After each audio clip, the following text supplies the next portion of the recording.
Hello बच्चों, आज कक्षा 10 के लिए प्रश्नावली 4.2 के क्वेश्चन 3 से स्टार्ट करेंगे। ऐसी दो संख्याएं ज्ञात कीजिए जिनका योग 27 और गुणनफल 182।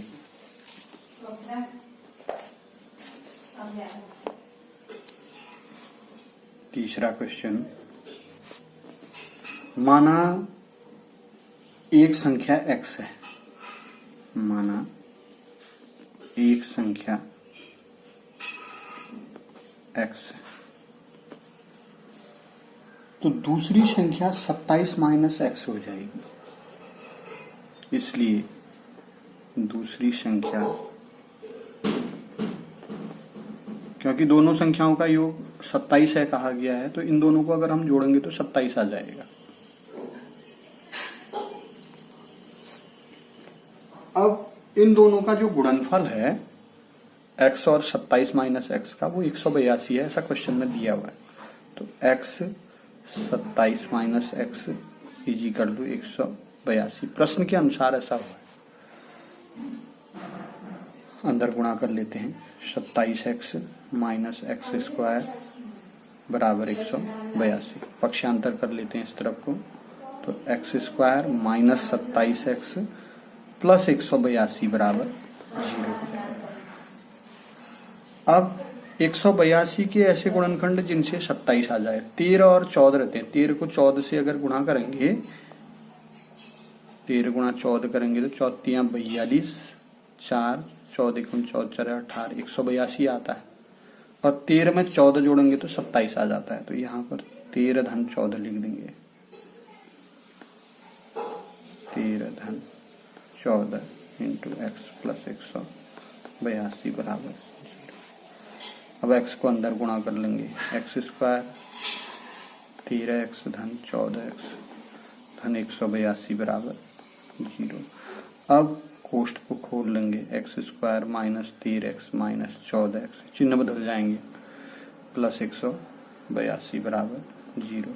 अब इन दोनों में कॉमन ले लेंगे। x कॉमन आ गया तो x माइनस 13, इसमें से माइनस 14 कॉमन लेंगे तो चिन्ह बदल जाएगा। देखो, इसका चिन्ह प्लस हो जाएगा, इसका चिन्ह माइनस हो जाएगा, लेकिन यहाँ 13 बचेगा बराबर 0।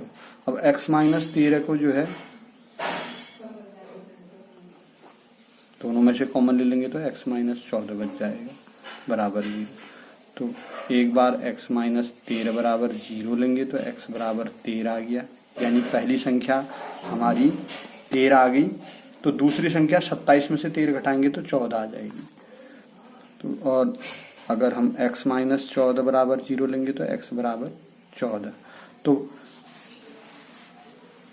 यहाँ पे पहली संख्या 13 है तो दूसरी संख्या 14 है। अगर पहली संख्या 14 है तो दूसरी संख्या 13 है। तो इस तरीके से हम आंसर को बनाएंगे। फिर इसके बाद इसमें आंसर भी आगे को देंगे आप। पहली संख्या 13, दूसरी संख्या 14, या पहली संख्या 14, दूसरी संख्या 13, ऐसे करके आंसर देंगे। प्रश्न नंबर 4, दो क्रमागत धन पूर्णांक ज्ञात कीजिए जिनके वर्गों का योग 365। अच्छा, क्रमागत कहा गया है तो पहली संख्या अगर हम x लेते हैं तो उसकी अगली संख्या जो है x धन 1 हो जाएगी। जैसे पहली संख्या 2 है तो दूसरी संख्या 2 धन 1 3। पहली संख्या 3 है तो दूसरी क्रमागत पूर्णांक जो है 3 धन 1 4 आता है, तो धन 1 करके लेते हैं। तो यहाँ पर क्रमागत जब आ जाता है तो धन 1 करके लिया जाता है। तो चौथा सवाल, तो पहला पूर्णांक हमने ले लिया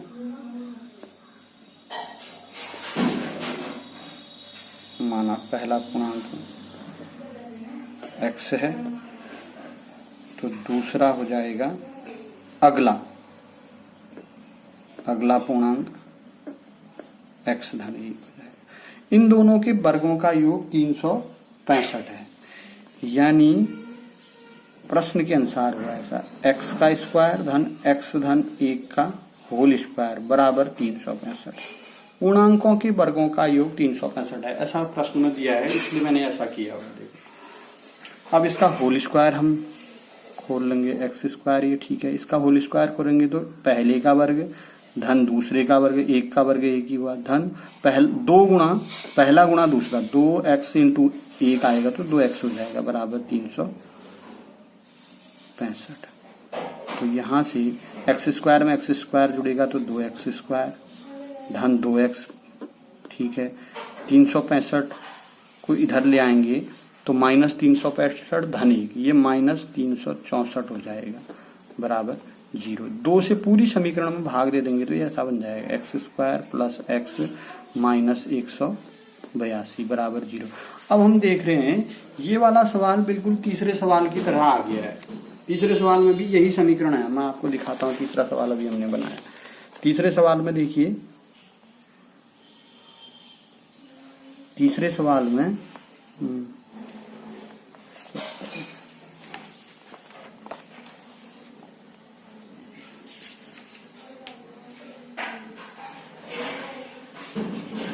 सत्ताईस एक्स है उधर, यहां पर खाली एक एक्स है।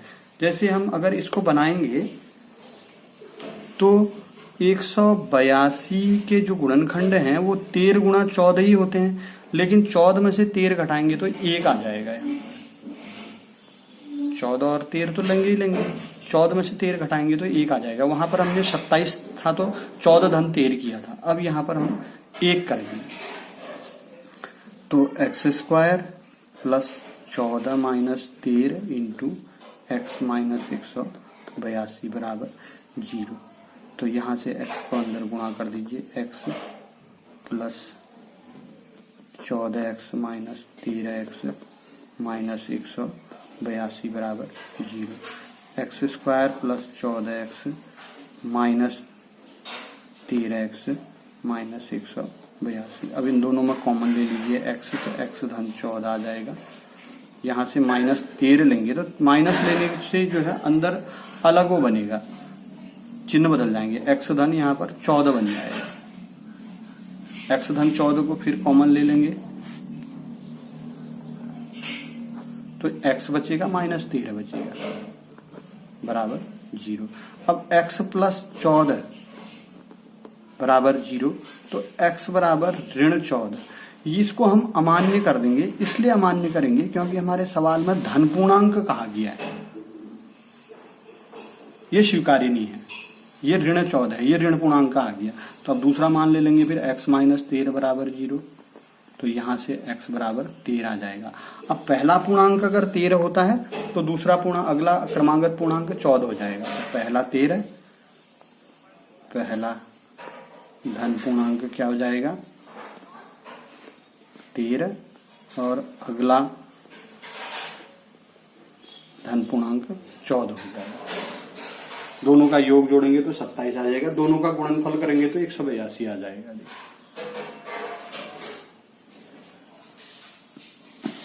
पांचवा क्वेश्चन,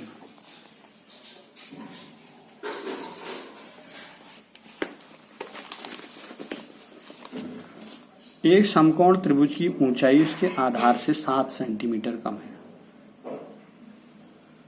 यदि कर्ण 13 सेंटीमीटर है तो अन्य दो भुजाएं ज्ञात कीजिए। यहाँ पर समकोण त्रिभुज का पाइथागोरस प्रमेय का हम प्रयोग करेंगे। पाइथागोरस प्रमेय आपको पता होना चाहिए। पाइथागोरस प्रमेय ये है कि कर्ण पर बना वर्ग शेष दो भुजाओं पर बने वर्गों के योग के बराबर होता है। यानी कर्ण का वर्ग बराबर आधार का वर्ग धन लंब का वर्ग या ऊंचाई का वर्ग हम कह सकते हैं। तो ये पाइथागोरस प्रमेय है। यहाँ पर हम पहले मान लेते हैं, माना आधार x है, माना आधार भुजा x सेंटीमीटर है। आधार x है तो समकोण त्रिभुज की ऊंचाई आधार से 7 सेंटीमीटर कम है। तो ऊंचाई, इसलिए ऊंचाई जो हो जाएगी आधार से 7 सेंटीमीटर कम, x माइनस 7 हो जाएगी। और कर्ण हमको दे रखा है, कर्ण जो है 13 सेंटीमीटर दे रखा है। अब हम यहां पर पाइथागोरस प्रमेय का इस्तेमाल करेंगे। पाइथागोरस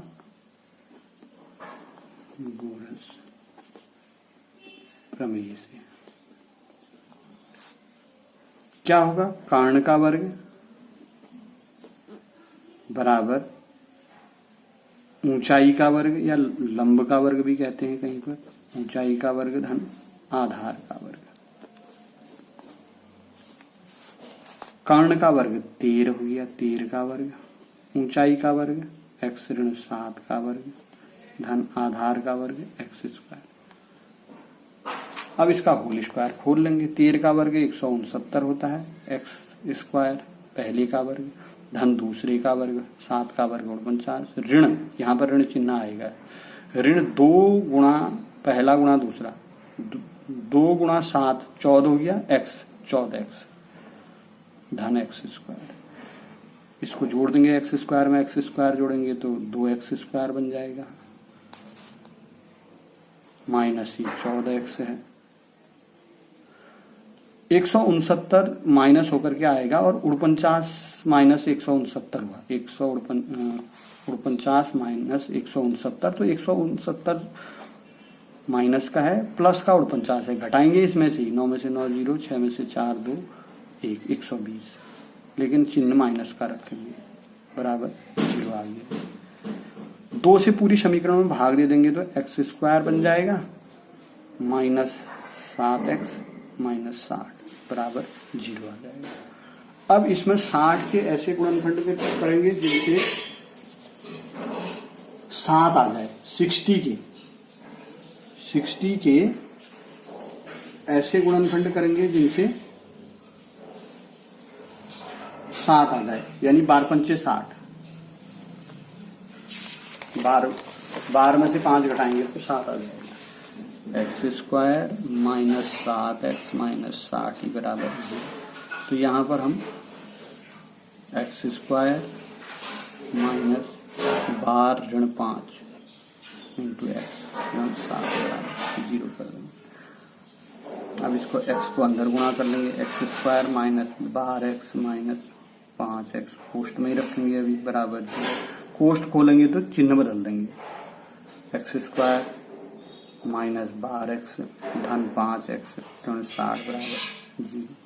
x कॉमन ले लेंगे इसमें, x माइनस 12, 5 कॉमन ले लेंगे, x माइनस 12 बराबर 0। x माइनस 12 को कॉमन ले लेंगे, x धन 5 बराबर 0। पहले इस मान को लेते हैं और इसको अमान्य कर देंगे क्योंकि माइनस में आ जाएगा। x धन 5 बराबर 0 तो x बराबर ऋण 5। अमान्य इसलिए हुआ क्योंकि जो भुजा है वो ऋणात्मक नहीं होती है। अब दूसरा मान ये हो जाएगा फिर x ऋण 12 बराबर 0 तो x बराबर 12। आधार 12 हो गया, आधार 12 सेंटीमीटर निकल गया क्योंकि हमने आधार को x माना था। और ऊंचाई भी निकालेंगे क्योंकि ऊंचाई से 7 कम है, 12 में से 7 घटाएंगे तो 5 सेंटीमीटर, ऊंचाई 5 सेंटीमीटर। यहां से नहीं लेंगे 5 सेंटीमीटर, इधर ही से निकालेंगे इसको 5 सेंटीमीटर।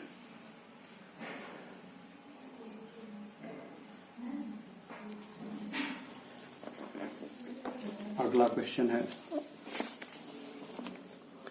एक कुटीर उद्योग एक दिन में कुछ बर्तनों का निर्माण करता है। एक विशेष दिन यह देखा गया कि प्रत्येक नग की निर्माण लागत उस दिन के निर्माण किए गए बर्तनों की संख्या के दुगने से 3 अधिक है। यदि उस दिन कुल निर्माण लागत 90 रुपए थी तो निर्मित बर्तनों की संख्या क्या है? तो विशेष दिन बर्तनों की निर्माण किए गए बर्तनों की संख्या x मान ली है।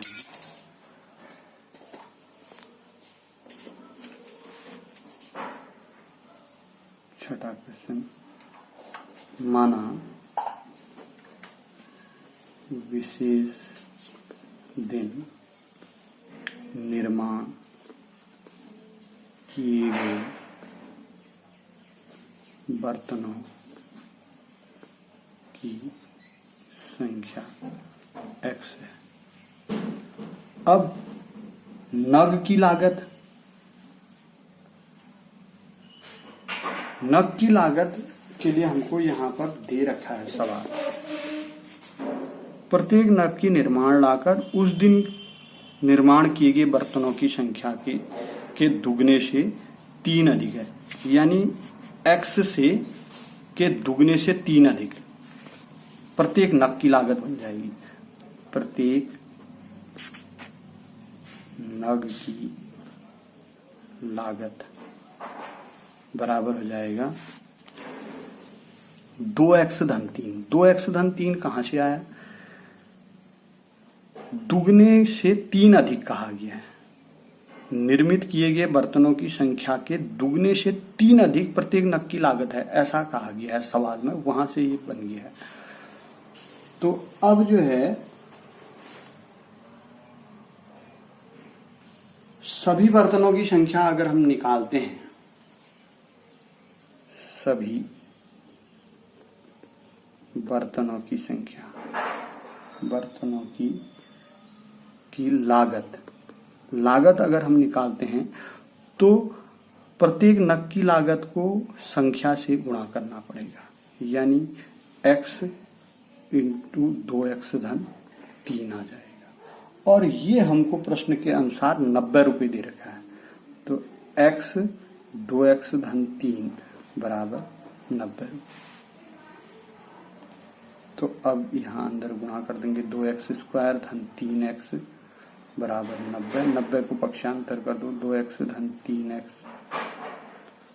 ऋण 90 बराबर 0। अब इसके गुणनखंड, 90 के गुणनखंड जिनसे 3 आ जाए, 90 दूनी 180 के गुणनखंड, 180 के ऐसे गुणनखंड जिनसे 3 आ जाए। 15 को 12 से गुणा करते हैं तो 180 बन जाता है। देखिए 12 पंचे 60, 6 12 कम 12 और 6 18, 180। और 15 में से 12 घटाएंगे तो 3 आ जाएगा। तो 2x स्क्वायर धन 15 ऋण 12 रख देंगे इसकी जगह, इंटू एक्स माइनस 90 बराबर 0। एक्स को अंदर गुणा करेंगे, 2x स्क्वायर धन 15x ऋण 12x ऋण 90 बराबर 0। कोष्ठ खोल देंगे, 2x स्क्वायर धन 15x ऋण 12x ऋण 90 बराबर 0। कॉमन ले लेंगे, x कॉमन आ गया इसमें और इसमें, यहां से बचा 2x धन 15 और यहां से ऋण 12 कॉमन आया, 12 कॉमन नहीं आएगा इसमें, 12 और 90, इसमें 6 कॉमन आएगा, 6 कॉमन लिया, 6 दूनी 12, 2x धन यहाँ 15 छक्का 90, ये ऋण 6 ले लिया तो अंदर के चिन्ह बदल जाएंगे, बराबर 0।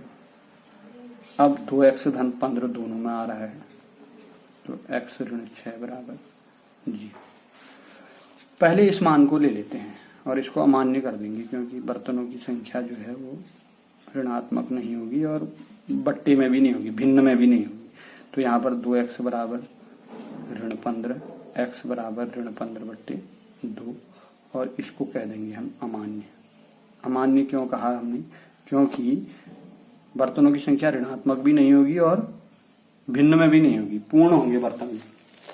तो दूसरा x माइनस 6 बराबर 0 ले लेंगे फिर अब, तो x बराबर 6। तो निर्मित किए गए बर्तनों की संख्या 6 है और प्रत्येक नग की लागत भी हमको बतानी है। नग की लागत यहां पर रख करके हमको मिलेगी। निर्मित बर्तनों की संख्या 6, निर्मित बर्तनों की संख्या 6 है और नग की निर्माण लागत 2x धन 3 है, x की जगह 6 रख देंगे, 2 गुणा 6 धन 3, 6 दूनी 12 और 3 है 15 रुपये, यानी ये जो है निर्माण लागत है, एक नग की लागत, प्रत्येक नग की लागत, प्रत्येक नग की लागत जो है वो 15 रुपये।